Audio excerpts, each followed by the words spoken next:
How has your lyrical style changed since, this incident? Well, it's a good question. I always came from a place of negativity in writing, you know what I mean?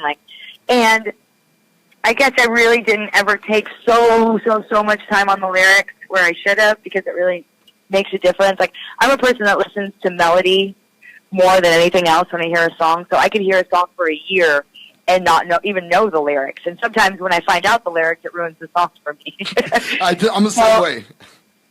Okay, cool. So sometimes, so I just, attributed that with my writing sometimes. It was yeah, I said some good stuff here and there, but it was never anything that was, really deep and thought-provoking.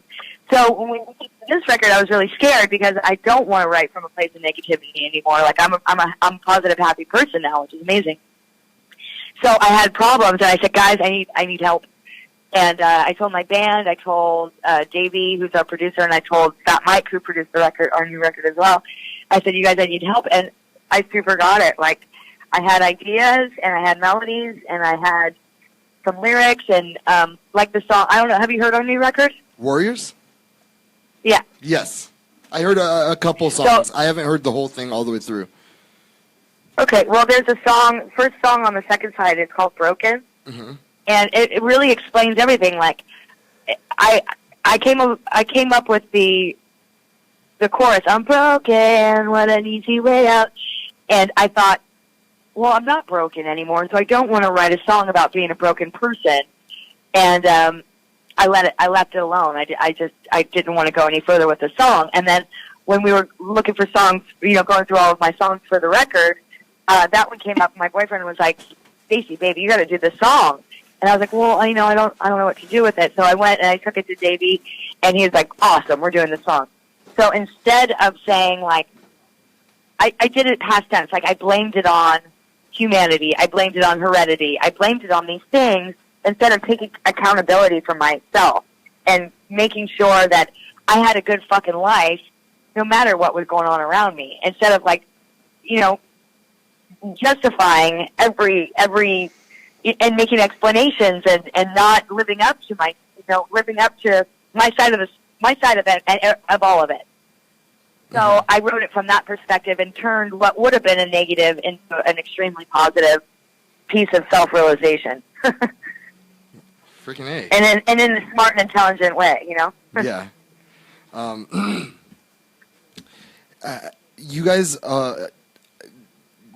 have also went political a little bit on this one as well. Yeah. Well, we're 4 women. Right now is a really weird time. Yes. What do you feel about the state of our country?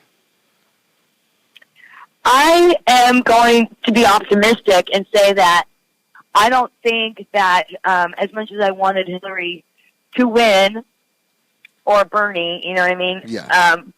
I don't believe that the conversations that we're having now would be happening had we went with the status quo.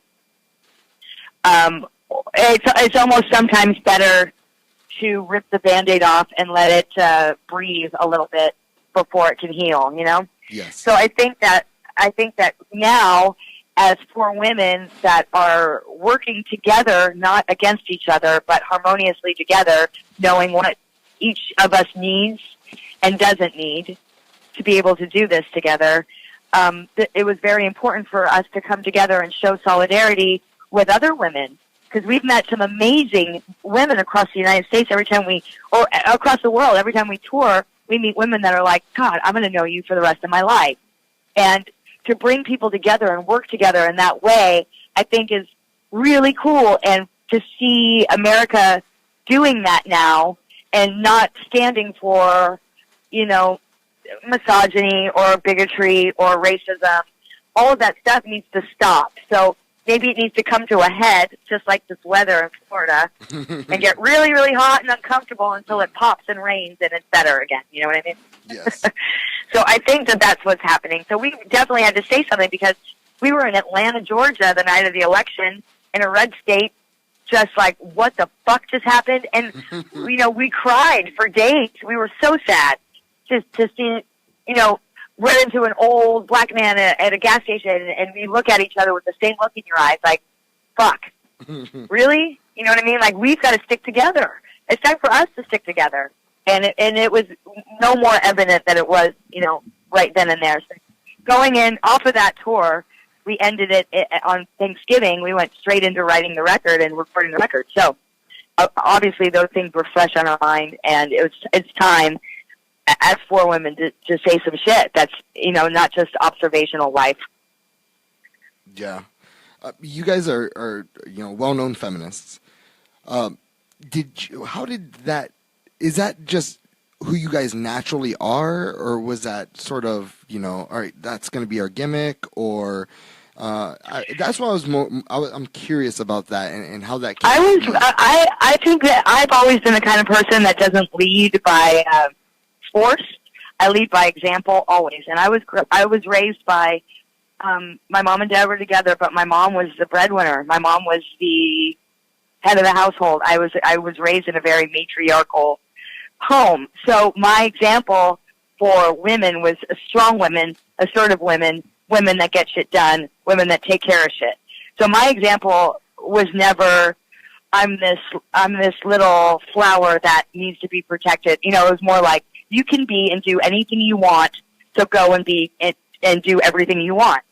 And I grew up like that. I grew up with so many guy friends that never, you know, told me I couldn't do something because I was a girl. In fact, like, I was the first female in my neighborhood that was the paper boy. And I'm straight. Like, I'm straight.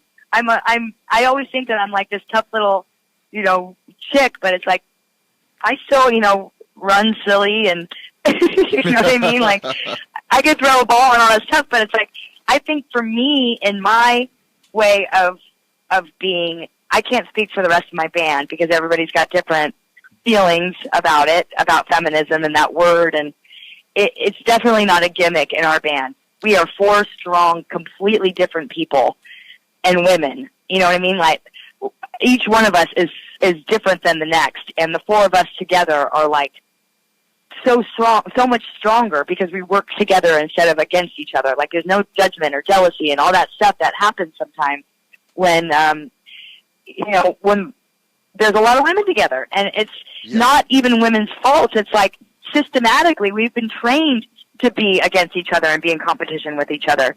So it's a lot of new stuff that I'm figuring out because I didn't have a lot of, like I said, men tell me that I couldn't do anything in my life.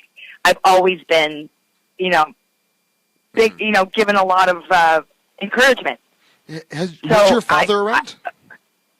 Yeah. He was? Was he my like dad's dad? a musician.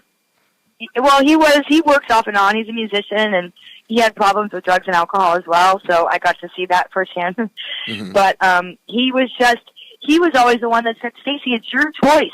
You don't ever have to sleep with a guy if he wants to sleep with you. It's you that allows him to put that thing in you. You know what I mean? Like, it's your choice. This is your world, baby. Go out there and fucking rule it. That's what my dad told me. That's what my mom told me. So I was never told, like, you should be more girly. Ever. Ever. Ever, ever, ever. So, I mean, but, you know, different members of my band have had different experiences, down to the way that families have treated them. You know what I mean? Like, so to come out fighting as females is not my thing.